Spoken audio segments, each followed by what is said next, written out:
ito na yung ating kaganapan dito sa may Moises, Abraham, sa may Joshua, eh, no? Tingnan yun, tumaano.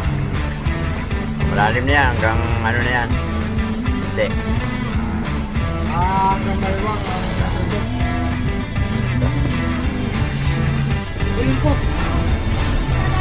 So guys, yung ano dito, kaganapan. Ayan. Dito, itong kaganapan dito sa Mary Homes. Ayan. Ito yung sa may pilahan ng tricycle. Ayan siya. Layo na naman.